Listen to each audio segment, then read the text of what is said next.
আমি না ছোট, তো আমি কিছু বলবো না এখানে। আমরা যা তোমাদের কাছে প্রশ্ন করতে চাই যে 2024 সালে এই 1 মাস রক্তের বিনিময়ে আমরা কেমন বাংলাদেশ চাই, আমরা কেমন বাংলাদেশ চাই। আমি তোমাদেরকে বলে শোনাচ্ছি, আজকের পর থেকে তোমাদেরকে জিজ্ঞেস করে যে 24 সালে রক্তের বিনিময়ে কি পেয়েছো, তোমরা সবসময় বলবা, বা কি চেয়েছো সবসময় বলবা।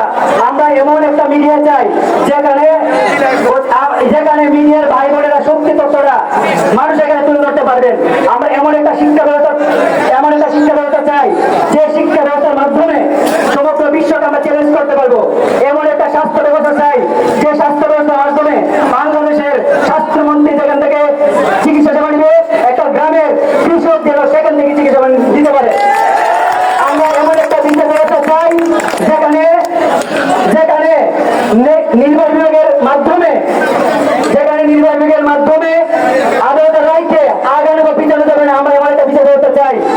আমরা এমন একটা আইন শৃঙ্খলা রক্ষাকারী বাহিনী চাই যেখানে কোনো সরকার দাসত্ব করবে না। আমরা এমন একটা বাংলাদেশ চাই।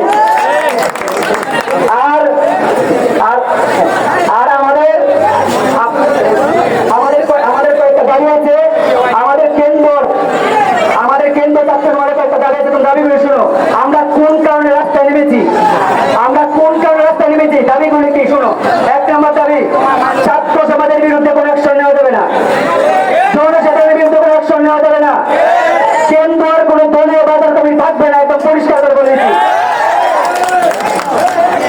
দলীয় বাজার কমিটি থাকবে না।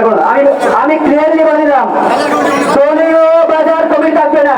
যা থাকবে উপজেলা প্রশাসনের মাধ্যমে বাজারকে নিয়ন্ত্রণ করার জন্য থাকবে। সরকারি জায়গা উপজেলা প্রশাসন ছাড়া কেউ ব্যবহার করতে পারবে না, কোনো প্রতীক ব্যবহার করতে পারবে না। ছাত্র সমাজের ক্লিয়ার যাবে এটা। উপজেলা প্রশাসনকে কোনো রাজনৈতিক দল ব্যবহার করতে পারবে না। আমরা উপজেলা নির্বাহী অফিসারের সামনে আমরা ক্লিয়ারলি বলে দিচ্ছি যে উপজেলা প্রশাসনকে কোন রাজনৈতিক দল ব্যবহার করতে পারবে না। যদি কেউ ব্যবহার করতে চায় এর বিরুদ্ধে ছাত্র সমাজ সবসময় ঐক্যবদ্ধ থাকবে।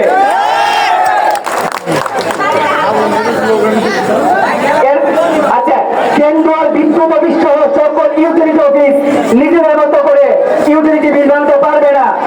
কেন্দ্র পৌরসভা বার্ষিক বাজেট অবশ্যই কোন ছাত্র প্রতিনিধি উপস্থিত থাকতে হবে।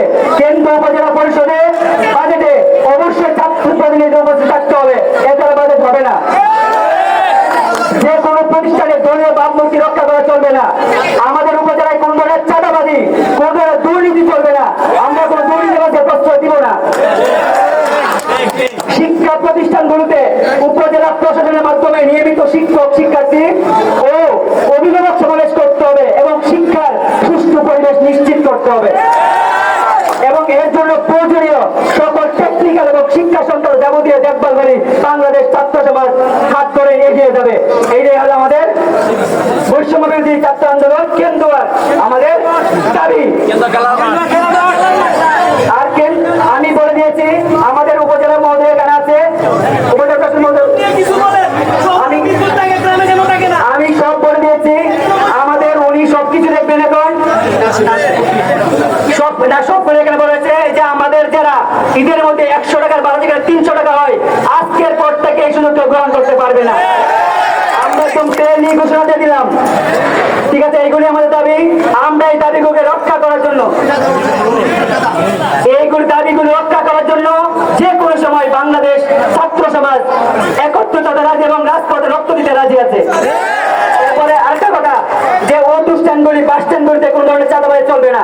আমি আগেই বলেছি চাঁদাবাজি চলবে না। এবং ছাত্র সমাজ সামনে যদি এটা ধরা পড়ে তাহলে আমরা ছাত্র সমাজ কোন ধরনের আইন হাতে তুলে নিব না। কারণ আমাদের ছাত্র সমাজের অধিকার হলো আমার ছাত্র হাতে হলো জাস্ট কলম। আমরা কোনো অস্ত্র ব্যবহার করবো না।